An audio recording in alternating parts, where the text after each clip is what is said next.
মসফেটগুলো বেশি খারাপ হওয়ার চান্স থাকে এই ক্ষেত্রে। তো মসফেটগুলো প্রথমে চেক করে নেব।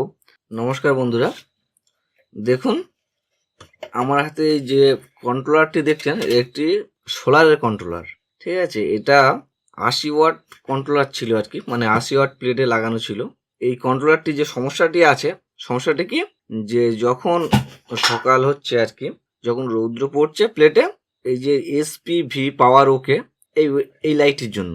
তার মানে এসপিভি ফুল ফর্ম হলো সোলার প্লেট ভোল্টেজ পাওয়ার ওকে, মানে সোলার প্লেট থেকে লাইন আসছে এবং এই লাইটটি জ্বলছে, কিন্তু বাড়িতে জ্বালানোর জন্য যে লাইটগুলো রয়েছে সেগুলো বা কোনো পয়েন্টে লাইন আসছে না, মানে আউটপুট হচ্ছে না। আর দেখুন প্রথমে রয়েছে ব্যাটারি ভোল্টেজ নর্মাল, অর্থাৎ ব্যাটারি ভোল্টেজ যখন নর্মাল অবস্থা থাকবে এটি ব্লিঙ্কিং করার কথা, মানে জ্বলার কথা। তারপর হলো ব্যাটারি ভোল্টেজ হাই, মানে ফুল চার্জ হয়ে গেলে তখন এটা কিন্তু জ্বলে, এই লাইটটি।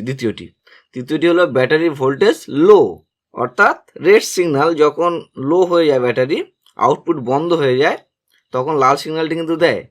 কিন্তু কাস্টমার বলছে যে শুধুমাত্র পাওয়ার যেটা আসছে আর কি, মানে প্লেটের যে ভোল্টেজ সেটা ওকে আছে, কিন্তু রেড সিগন্যালও দিচ্ছে না, কোনো সিগন্যাল দিচ্ছে না, এমনকি বাড়ির কোনো লাইট জ্বালাতে পারছে না, লাইন আউট হচ্ছে না। তো আমরা এই ক্ষেত্রে প্রথমেই যেটা চেক করব সেটা হলো এই ফিউজটা কেটে গেছে কিনা দেখব।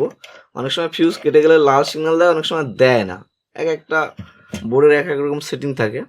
দেখুন এই ফিউজটি কিন্তু ঠিক আছে। তো ফিউজটা আমরা একবার লাগিয়ে দেবো আবার, দিয়ে আমরা দেখবো এতে প্রথমে 12 ভোল্ট সাপ্লাই দিয়ে দেবো। এগুলো 12 ভোল্টেরই হয়। তো এই ধরনের যে কন্ট্রোলগুলো আমরা মার্কেট দেখবেন, এই যে টিনের, এগুলো অনেক সময় কিন্তু নর্মালি লোক বাড়িতে, মানে এই ছোটোখাটো যে দোকানগুলো রয়েছে না, সেখানেও কিন্তু অ্যাসেম্বল করে। দেখতে হবে ভিতরে কী আছে। আমিও যে এইসব কাজ করি, মানে সবসময় এই কন্ট্রোলারের কাজ করে দিচ্ছি তা নয়, আমিও দেখবো খুলের মধ্যে কি হতে পারে। তো আমরা প্রথমে একটা পাওয়ার নিয়ে নেব। তো আমি একটা ট্রান্সফর্মার ইউজ করে আমি সেখান থেকে ডিসি করে নিচ্ছি। তো এটা আগে দেখবো 12 ভোল্ট আছে কিনা, এটা 12 ভোল্টের ট্রান্সফর্মার অবশ্য। তো আমরা প্রথমে লাইনটা দিয়ে দেখবো, প্লাস করে দেখছি লাইনটা ঠিক আছে। তো এতে ভোল্ট কত আছে এটা একবার দেখে নেওয়া যাক।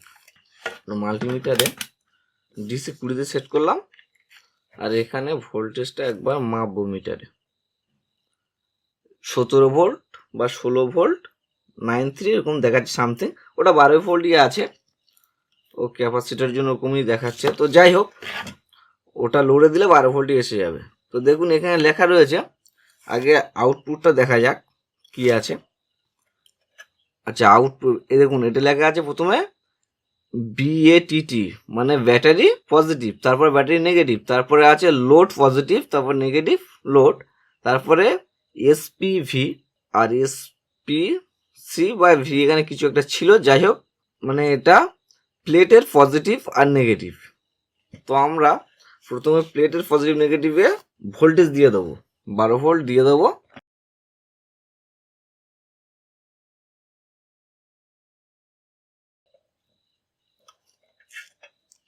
আর এই দিকটা পজিটিভ আছে, তো আমরা পজিটিভটা দিয়ে দেবো।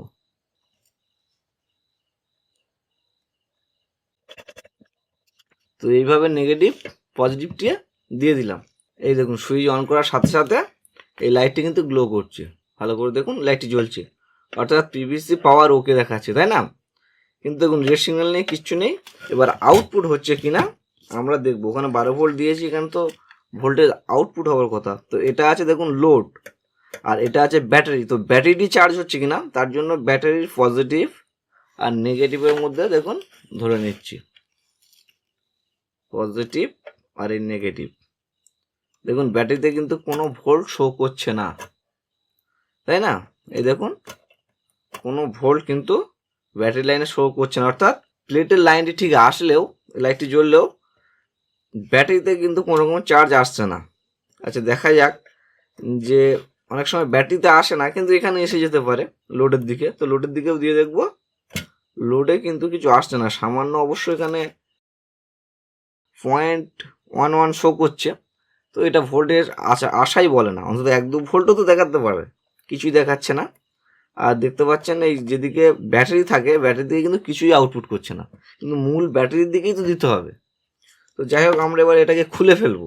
লাইনটি দেখুন অফ করে নেবো, অফ করে নিয়ে এই লাইনটি খুলে ফেলবো। যে ভোল্টেজটি ইনপুট করেছিলাম ওটা খুলে ফেলবো। খুলে ফেলে কন্ট্রোলারটিকে পুরো খুলে নেব।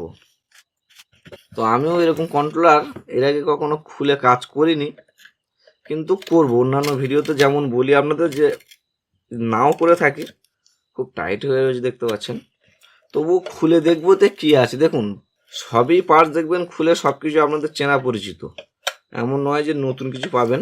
শুধু দেখতে হবে কি সিস্টেম করা রয়েছে আর কেন সেটা কাজ করছে না। তো স্ক্রুগুলি নাটগুলি বা স্ক্রুগুলি খুব টাইটে আছে। একটা বড় স্ক্রুড্রাইভার ব্যবহার করব। এই যে বড় স্ক্রুড্রাইভার দিয়ে খোলার চেষ্টা করব।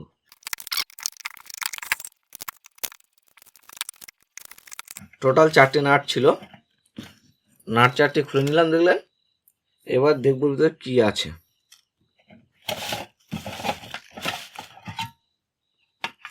এই দেখুন ভিতরে একটু নোংরা পড়ে আছে, ভালো করে দেখুন। এই যে ছোট ছোট পোকা এর মধ্যে বাসা বেঁধে দিয়েছে। তো এটাকে প্রথমে পরিষ্কার করে নিচ্ছি, তারপরে আপনাদের বলছি বাকিটা। দেখুন পরিষ্কার করে নিলাম। এখানে একটা জিনিস দেখুন, এই যে গ্রিন লাইটটি, এটা কিন্তু আগে থেকে একটা সাইড খোলা ছিল। তার মানে এটা কোন লাইট? এই যে ব্যাটারি ভোল্টেজ নর্মাল, মানে এটা সবসময় জ্বলে থাকতো বলে হয়তো সে অন্য কোনো মিস্ত্রি হোক বা যে কাস্টমার ছিল হয়তো খুলে রেখেছিল। তো বাকি এলইডিগুলো ঠিকই আছে, লাগানো রয়েছে। এবার এর মধ্যে দেখুন কি রয়েছে, 1 2 3 4, এই 4টি দেখুন ট্রানজিস্টার রয়েছে বা মসফেট, ভালো করে দেখলে বোঝা যাবে। তো যাই হোক 4টি ট্রানজিস্টার দেখতে পাচ্ছি, 1 2 3 4। তো হতে পারে এখানে কোনো ডিস্টার্ব থাকতে পারে। আর দেখুন এখানে একটা আইসি দেখতে পাচ্ছেন, এই আইসিগুলো চিপ আইসি বলে, বা এর ভিতরে প্রোগ্রাম করা থাকে যে কতটা কি ভোল্টেজ আসলে এটা ওভারলোড দেখানো হবে। মানে এই লাইটগুলি ব্লিঙ্কিং করে যে কতটা ভোল্টেজ হলে ফুল সিগন্যাল দেখাবে, কতটা হলে লো সিগন্যাল দেখাবে, এইগুলো এর ভিতরে থাকে ইনস্টল করা। ঠিক আছে, এটা ড্রাইভার আইসি বলতে পারি, এটা মেন আইসি থাকে। তো আশা করছি যে আইসির কোনো প্রবলেম হয়নি। বেশিরভাগ প্রবলেম কিন্তু আসে এই ট্রানজিস্টার গুলোতে, বা অনেক সময় দেখবেন এখানে মসফেট থাকতে পারে। তো যাই হোক এই ট্রানজিস্টার বলুন বা মসফেটের ভিতরে এই ডিস্টার্বগুলো কিন্তু বেশি আসে। তো প্রথমে এটাকে পুরোটা খুলে নেব, খুলে নিয়ে এক এক করে এই ট্রানজিস্টার যে 4টি আছে এটা চেক করব। তো দেখতে পাচ্ছি এখানে নাট দিয়ে লাগানো রয়েছে।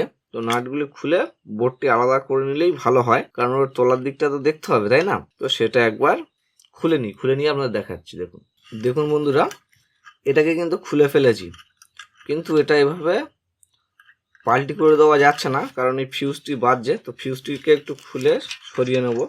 আপনারা চাইলে এখান থেকে রাং থেকে পুরো খুলে নিতে পারেন, তার জন্য এই রাংগুলি সব খুলতে হবে। তো আমি এতগুলো না খুলে শুধু এইটাকে খুলে একটু বাঁকিয়ে ওপরে নিতে চাইছি, সেই কারণে আমি এইভাবে খুলছি। তো দেখুন এটা খুলে নিয়েছি, এই যে ফিউজটি এইভাবে রাখতে দিয়েছি, এটাকে খুলে নিয়ে নিই। আপনারা চাইলে খুলে নিতে পারেন। তো ফিউজটি এখানে লাগিয়ে রাখবো। তো আগে দেখে নিই বন্ধুরা যে অ্যাকচুয়ালি এগুলো ট্রানজিস্টার না মসফেট। দেখুন এটা তো দেখার বিষয় আছে, তাই না? দেখুন আমি ভালোভাবে দেখাতে পারছি না, এটা এর নাম্বারগুলো দেখেই বোঝা যাচ্ছে যে এগুলো কিন্তু ট্রানজিস্টার না, আমি ভুল বলছি, এটা মসফেট। বোধহয় কন্ট্রোলারে মসফেটই ব্যবহার হয়। তো যাই হোক মসফেটগুলো বেশি খারাপ হওয়ার চান্স থাকে এই ক্ষেত্রে। তো মসফেটগুলো প্রথমে চেক করে নেবো। আচ্ছা মসফেট আপনারা যারা চেক করতে জানেন না তারা কমেন্ট করবেন, আমি অবশ্যই একটা আলাদা ভিডিও করব।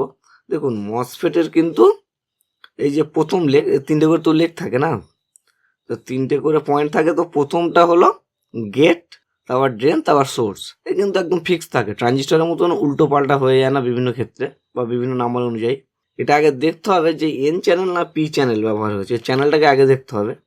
তার জন্য কি হবে, এটাকে আমরা একটু উল্টে নিই। দেখুন এর কিন্তু প্রথমটা হবে গেট, তারপরে ড্রেন, তারপর সোর্স। তো এটা গেট যদি উল্টে নিই, এভাবে ধরুন এইভাবে উল্টে রাখলাম।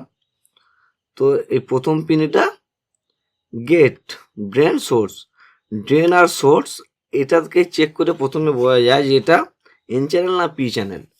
তো আমি এইভাবে রাখছি, দেখুন আশা করি এইভাবে আপনারা বুঝতে পারবেন, দেখতে পাবেন। একটু জুম করে নেওয়ার চেষ্টা করছি। দেখুন মাল্টিমিটারটি বাজারে বা ডায়োড মোডে সেট করব, একটু এভাবে দেখুন। হ্যাঁ দেখুন আমি এভাবে রাখছি। দেখুন প্রথম এভাবে দেবো। যদি কোনো না ভ্যালু শো করে, মানে ড্রেন আর সোর্সের মধ্যে ভ্যালু শো করবে, কিন্তু যদি কোনো না শো করে এভাবে, তাহলে এবার ঘুরিয়ে লাগাবো, কোনো একদিকে কিন্তু ভ্যালু শো করবে। এই যে, তার মানে দেখুন এই যে ড্রেনের যে পয়েন্টটি থাকবে, দেখুন কালো প্রোবটি রেখেছি ড্রেনে, তবে ভ্যালু শো করছে, তার মানে এটা এন চ্যানেল। ঠিক আছে, আর ঘুরিয়ে দিলে কিন্তু দেখবেন কোনো ভ্যালু শো করছে না। ঠিক আছে, তো এর থেকে আমরা বুঝতে পারি এটা এন চ্যানেল। দেখুন একটা এন চ্যানেল মানে এগুলো সবগুলোই কিন্তু এন চ্যানেল ব্যবহার করা হবে। ঠিক আছে, এটা একইভাবে কানেকশন করা, সব মানে একই চ্যানেল ব্যবহার হয়েছে। তো দেখুন এটা কিন্তু খারাপ পেলাম না। এবার কি হবে, এখান থেকে এর সাথে রেখে, অর্থাৎ গেটের সাথে যদি একটা পয়েন্ট রাখা হয়, একটা প্রোব রাখা হয়, এই দুটো কিন্তু কোনো ভ্যালু দেখালে হবে না, চলবে না, বা কোনো বিপ শব্দও করবে না। তাহলে জানতে হবে ঠিক আছে। এবার এটাকে যদি পজিটিভ রেখে একটু চার্জ করে নেওয়া যায়, এখানে নেগেটিভ আর এখানে পজিটিভ ধরে, তাহলে কিন্তু এটা শর্টের মতন আচরণ করবে। তো যাই হোক, এভাবে আমি চেক করে নিচ্ছি সবগুলো।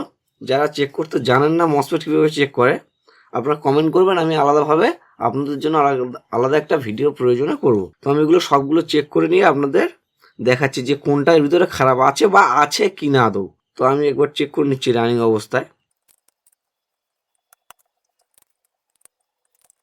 দেখুন এগুলো কিন্তু কোনোটা আমি খারাপ বলে মনে করতে পারছি না আপাতত, রানিংয়ে যতটুকু দেখতে পেলাম। অন্য কোনো প্রবলেম আছে কি না দেখতে হবে।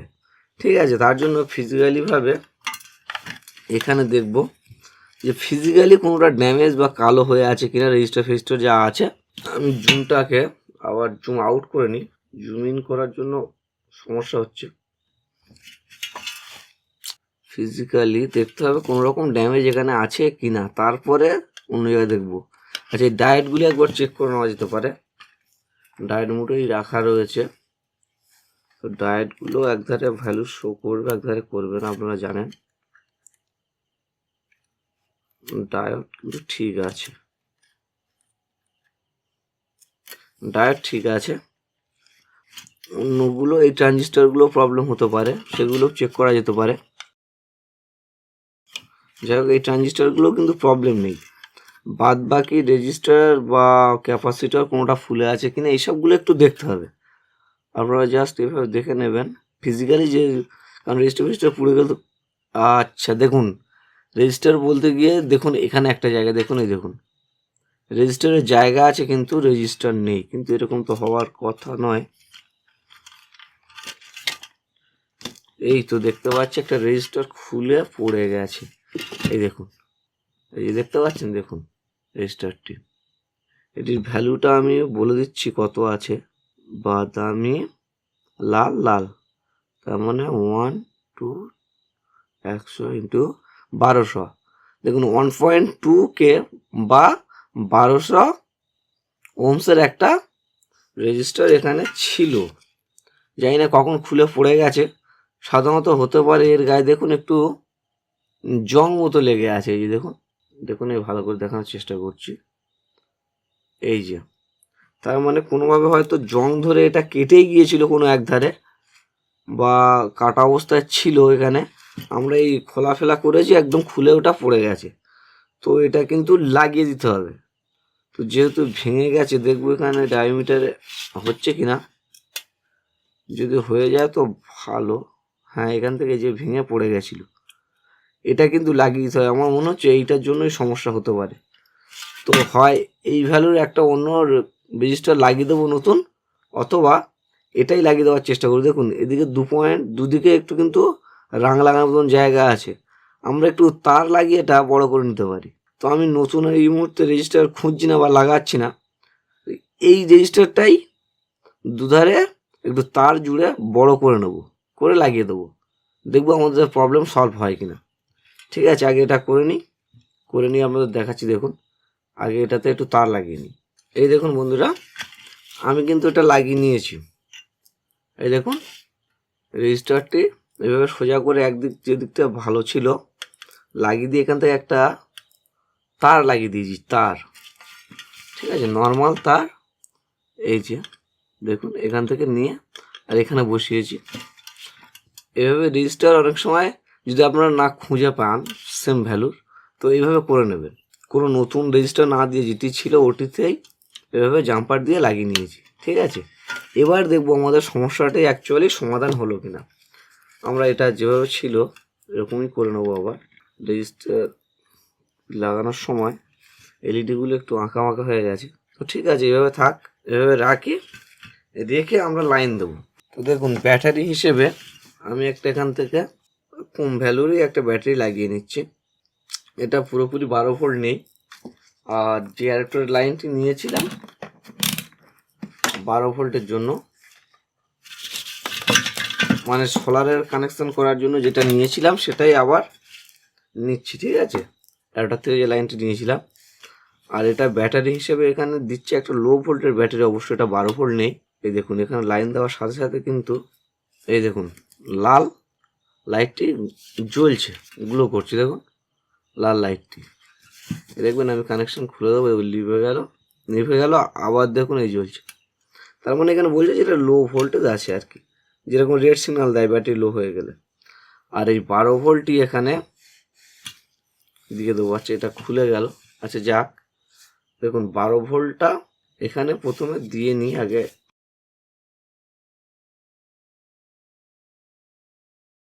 আর ব্যাটারিতে চার্জ হয় কিনা দেখুন। ব্যাটারি যেহেতু লো ভোল্টের একটা ব্যাটারি লাগিয়েছি, তাই এখানে কিন্তু রেড সিগন্যাল আছে। যদি ব্যাটারির দিকে চার্জ আসে, দেখুন জ্বলে উঠলো এলইডি, ভালো করে দেখুন।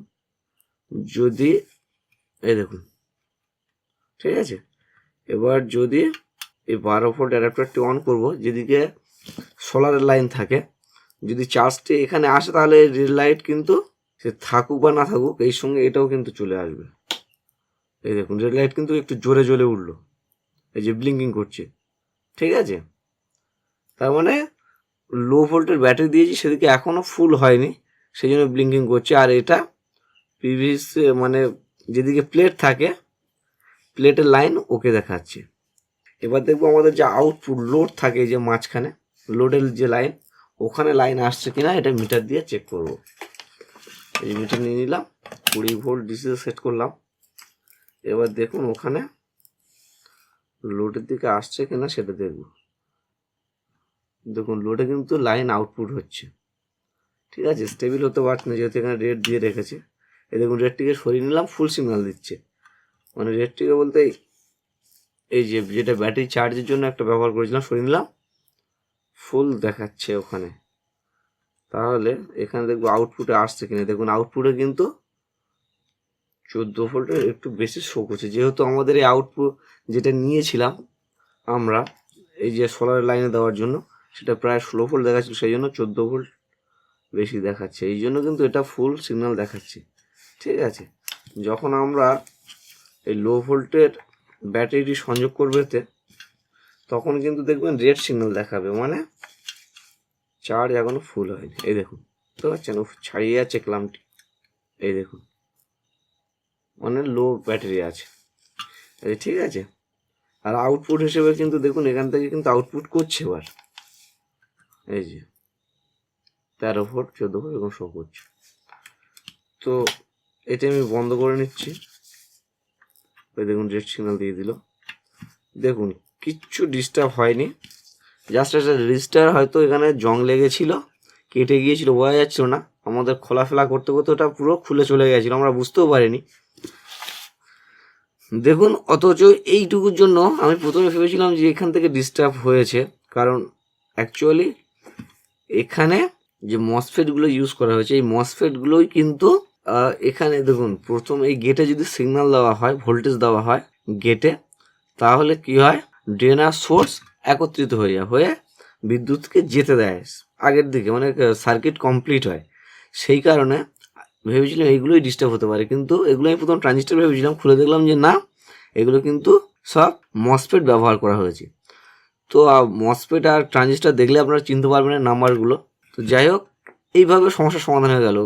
এই রেজিস্টারটা যদি পুড়ে গিয়ে না হতো, দেখতেন বেশিরভাগ ক্ষেত্রে কী হবে, এইটা প্রবলেম হবে।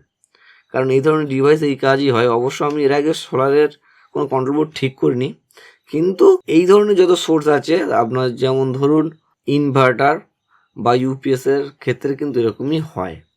তো এইগুলো চেক করবেন, এই যে ছোটো ছোটো ট্রানজিস্টার আছে এগুলোই আগে চেক করবেন, এগুলো বেশি সেন্সিটিভ হয়। তো এই ভিডিওটা এই পর্যন্তই, দেখা হচ্ছে আবার অন্য কোনো ভিডিওতে। ধন্যবাদ।